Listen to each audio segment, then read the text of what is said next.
Hai Andika, guys di sini. Di video kali ini kita akan membahas smartphone flagship yang ketika launching, tagline-nya itu ngeri banget. Redefining flagship standard atau ini loh namanya HP flagship dan brand lain harus ngikutin standar flagshipnya dia. Dan perkenalkan ini adalah Xiaomi 12 Pro.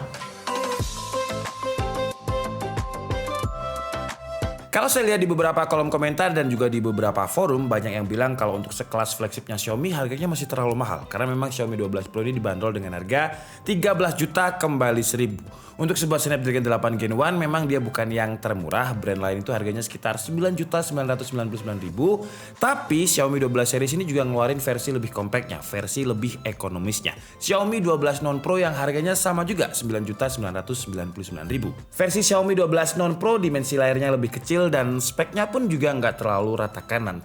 Tapi kalau untuk yang Xiaomi 12 Pro ini, dia udah bisa dibilang hampir semua part yang bagus dimasukkan atau rata kanan. Pertama, chipsetnya dia pakai Snapdragon terbaru yaitu Snapdragon 8 Gen 1 dengan fabrikasinya 4 nanometer. Memori RAM-nya yang kita bahas ini udah LPDDR5 dengan kapasitasnya 12 GB. Nggak perlu di-extend lagi kayak Android lain, dia udah 12 GB, udah lega. Cuman kalau misalkan mau di-extend juga masih bisa karena bisa 12 plus 3 jadi 15 GB secara virtual. Untuk storage dia juga udah pakai UFS 3.1 dengan kapasitas 256 GB. Selain speed read dan write-nya kenceng, kapasitasnya juga udah gede. Di Antutu versi 9 dia dapat skor hampir 1 juta. Tapi sayangnya untuk unit yang saya review ini untuk skor Antutu versi 9-nya dia nggak dapat 1 juta, hampir sih ya sekitar 99.000. Dan itu pun juga udah saya masukin ke game turbo juga Antutunya, saya aktifkan mode performance. Tapi sayangnya dia nggak nyentuh 1 juta. Ya sebenarnya nggak apa-apa sih ya, cuman dia nggak bisa menjadi Snapdragon 8 Gen 1 yang paling kenceng Antutunya yang pernah saya review. Selain Antutu, performa single core dan juga multicore-nya juga udah kenceng. Cuman sayangnya masih sama dengan HP Snapdragon 8 Gen 1 yang pernah kita review. Untuk performanya ini belum stabil. Di CPU throttle saya tes selama 30 menit, dia stabil sih. Tapi stabilnya itu di warna orange. Warna yang menandakan dia masih throttle. Di 3D Mark juga sama. Kalau untuk slingshot ekstrimnya dia max out, yang artinya udahlah ini yang paling kenceng. Cuman kalau misalkan kita stress loop sebanyak 20 kali di driver wide left dan juga wide left extreme, stability-nya itu cuma nyentuh di 48,1%. 50% aja nggak nyentuh. Tapi karena di semua HP yang pakai chipset Snapdragon 8 Gen 1 yang pernah saya review, skornya hampir sama stability-nya. Jadi ya mungkin chipset Snapdragon 8 Gen 1-nya yang belum optimal atau 3D Mark dan juga CPU throttle-nya yang belum kenalan dengan chipset Snapdragon 8 Gen 1 atau mungkin coolingnya aja yang kurang bagus. Tapi kalau kita lihat kata Xiaomi dan kita lihat di websitenya, sebenarnya coolingnya udah bagus loh. Dia tuh pakai liquid cooling teknologi dengan vapor chamber dan 3 graphite sheet. Dan saya juga bisa kasih validasi sedikit kalau sistem coolingnya ini bagus. Kenapa? Karena kalau misalkan kita gunakan main game, itu nggak separah ketika kita benchmark sintetis 3D Mark dan juga CPU throttle tadi. Ya dia emang agak throttle, agak panas juga, drop FPS juga, tapi nggak parah. Kalau di Mobile Legends sih ya dia aman-aman aja ya. Di game ini malah bisa rata kanan semua, refresh rate dan grafiknya bisa ke unlock di ultra. Seharusnya para player MLBB seneng sih ya. Ditambah lagi Xiaomi 12 Pro ini punya touch sampling sampai 480 Hz.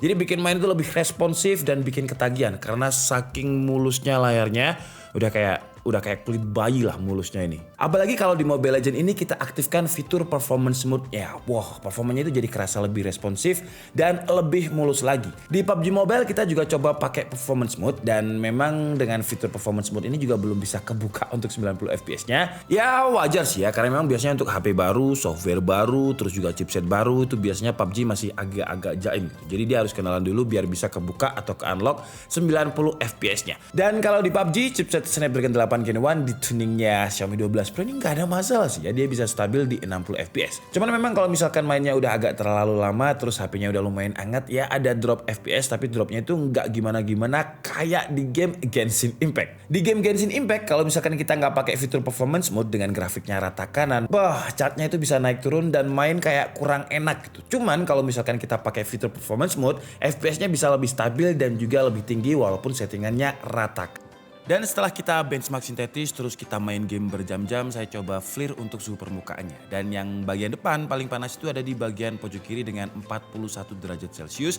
Dan juga di bagian bawah dengan sekitar 40 derajat Celcius. Kalau bagian belakang juga sama, ada di dekat kamera dengan 40-41 derajat Celcius juga. Ya saran saya sih kalau misalkan memang kalian suka main game Genshin Impact ya paling nggak beli kipas lah ya. Biar performanya itu bisa tetap stabil walaupun kalian main lama. Karena memang Genshin Impact itu grafiknya bagus dan lebih bagus lagi kalau dipakai di Xiaomi 12 Pro ini karena layarnya ini udah bisa dibilang layar yang rata kanan lah. Kalau orang Jawa bilang itu notok jedok. Karena untuk panelnya ini udah pakai AMOLED dot display dengan LTPO, jadi dia lebih hemat daya. Resolusinya ada di WQXD+, support HDR10 dengan Dolby Vision. Kontras rasionya itu ada di 8 juta banding 1 dengan 1500 nits peak brightness. Pokoknya ya dari segi layar itu udah bagus lah, nggak ada komplain. Layarnya juga udah dapat nilai A+ dari DisplayMate. Proteksinya pun juga udah pakai Gorilla Glass Victus, Gorilla Glass yang paling kuat sekarang.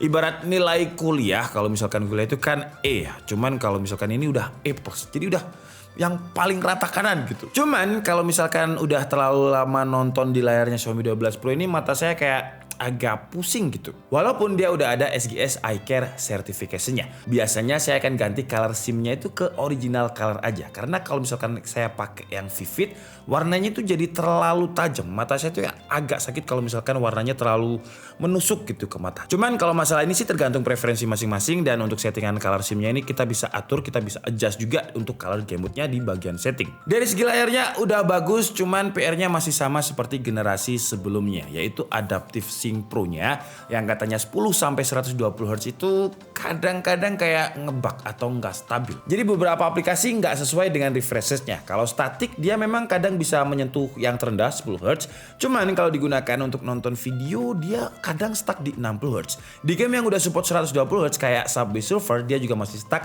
di 60 Hz. Ya sekarang sih masih seperti ini, biasa ya, HP baru masih banyak beberapa tahapan software update biar dia lebih optimal. Ya tapi semoga aja secepatnya. Kalau untuk OS dia pakai MIUI generasi 13 terbaru, cuman iklannya masih ada. Kalau saya pribadi sih nggak masalah dengan iklannya Xiaomi, karena itu salah satu jurus Xiaomi biar harganya lebih murah. Toh saya pun juga jarang pakai bloatware atau aplikasi bawaannya Xiaomi. Selain iklan yang selalu di bawah Xiaomi, audionya juga selalu di bawah ke arah yang lebih bagus.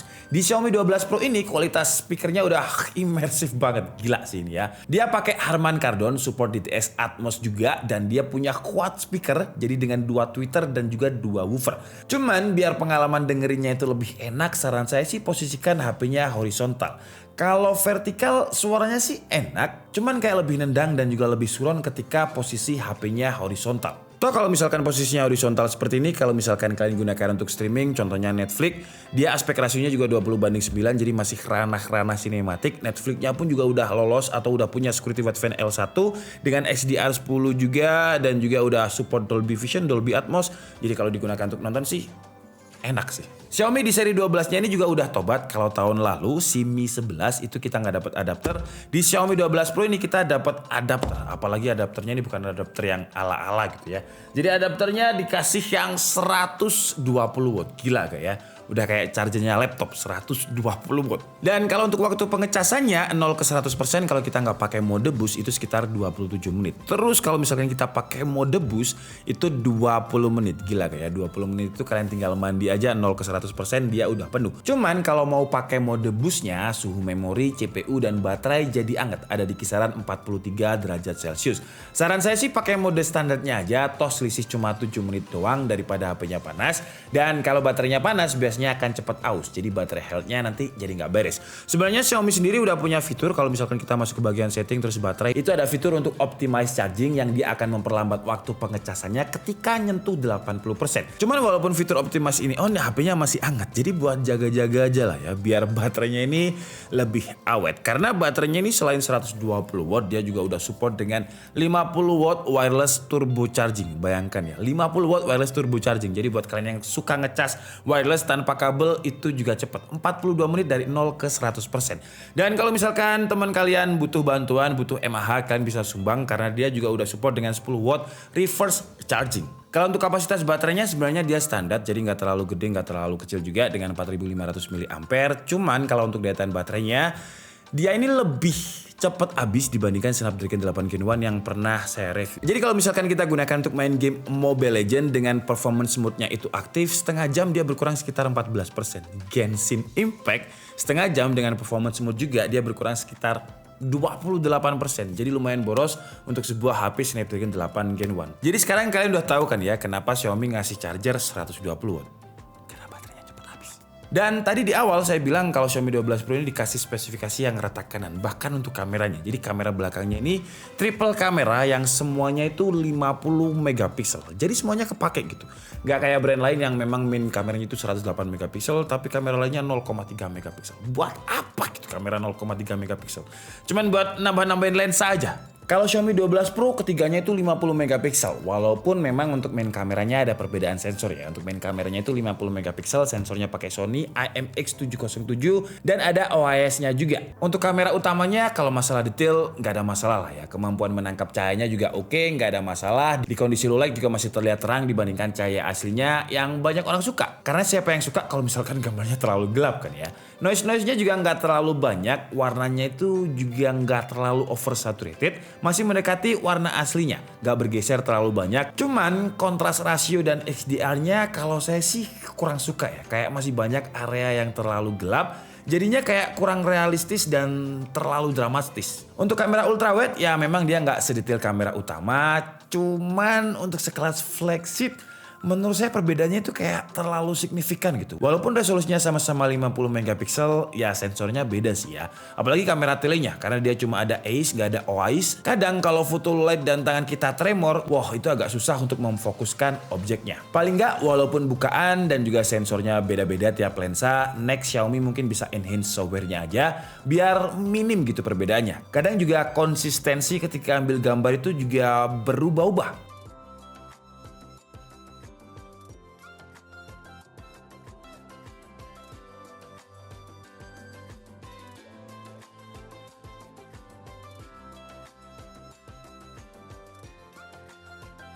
Kalau untuk videonya di main kameranya udah oke sih ya, nggak ada masalah karena memang dia ada OIS-nya. Ngomongin OIS untuk unit yang saya review ini, kayaknya ini OIS-nya bunyi deh ya. Jadi kalau misalkan ini saya kocok-kocok, tuh, jadi kayak ada suara yang kocak gitu.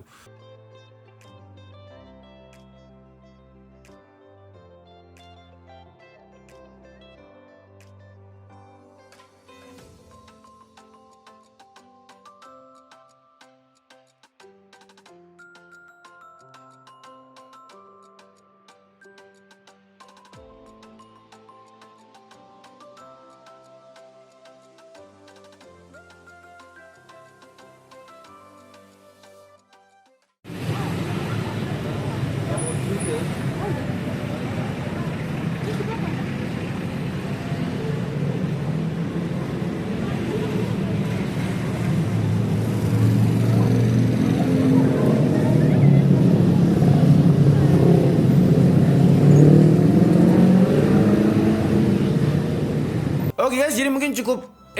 Belum selesai ya desainnya. Kenapa desainnya saya terakhirkan? Karena desainnya menurut saya sih, kalau menurut saya sih biasa aja sih ya untuk sekelas flagship. Bukannya nggak bagus, tapi biasa. Udah banyak saya lihat smartphone yang desainnya pakai lensa kamera yang gede satu, terus lainnya lensa kecil-kecil gitu. Udah nggak fresh lah. Cuman kalau ngomongin apakah dia enak untuk dipegang tanpa case, wah enak banget. Dimensi layarnya itu gede sebenarnya sekitar 6,7 inch, tapi dipegang itu masih enak.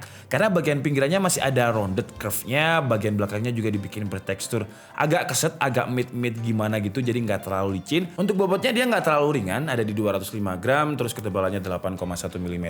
Tapi kalau kalian tanya apakah dia dipegang enak, enak banget sih ya, ini enak banget. Apalagi untuk vibration motor feedbacknya dia juga udah pakai X linear motor yang nggak cuma dipakai ngetik aja enak, kita pakai untuk ganti mode kamera itu enak, kita adjust volumenya itu juga enak. Jadi feel flagshipnya itu kerasa. Cuman ya bingkai kameranya aja yang menurut saya bukan gak bagus ya, tapi standar. Tapi sekali lagi untuk desain itu selera orang masing-masing.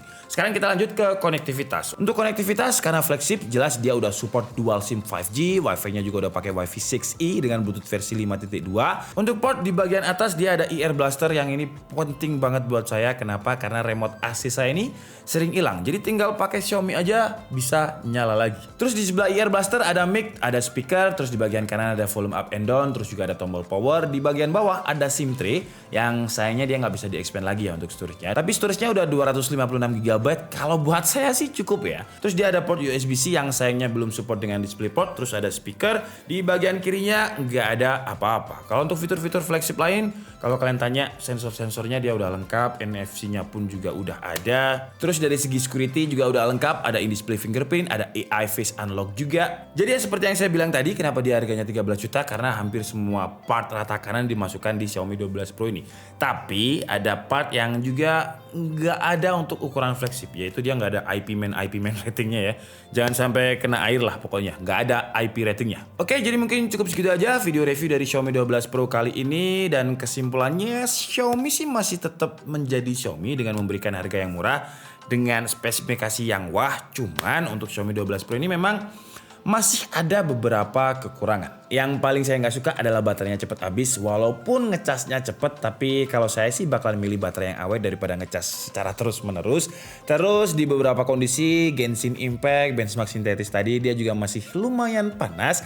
Kameranya menurut saya sih ya dia flagship, cuman kalau dibandingkan brand lain yang pernah saya review, dia ada standar lah. Terus nggak ada IP rating, softwarenya pun juga masih banyak PR, terutama di bagian dynamic refresher-nya yang masih sama seperti tahun lalu. Udah 1 tahun, kenapa nggak bener-bener PR ini? Kalau untuk kelebihannya sih banyak ya Xiaomi 12 Pro ini. Intinya dia itu kayak ngasih, wah di pasaran itu ada part yang paling rata kanan, oke deh kita masukin aja ke Xiaomi 12 Pro. Kayak gitu. Contohnya layarnya itu banyak banget fitur-fiturnya. Intinya dia dapat A+ lah dari DisplayMate. Terus speakernya juga Harman Kardon, quad speaker, Dolby Atmos juga dengan dual tweeter, dual woofer. Layarnya pakai Gorilla Victus juga. Terus lensa ketiga kameranya ini kepake karena resolusinya 50 megapikselan semua. Selfie-nya juga 32 megapiksel. Perekaman videonya bisa 4K 60 fps, bisa 8K 25 fps. Capek lah ya kalau misalkan kita harus nyebutin kelebihannya Xiaomi 12 Pro ini. Intinya dengan harga 13 juta apakah dia worth it? Kalau Xiaomi sih menurut saya masih worth it aja. Walaupun masih ada beberapa PR seperti yang saya sebutkan tadi. Oke, jadi mungkin cukup segitu aja video kita kali ini. Saya minta maaf kalau ada kesalahan dalam penyampaian informasi. Seperti biasa kalian bisa mengkoreksinya di kolom komentar. Saya Dika Setiabudi and see you on the next video. Bye-bye.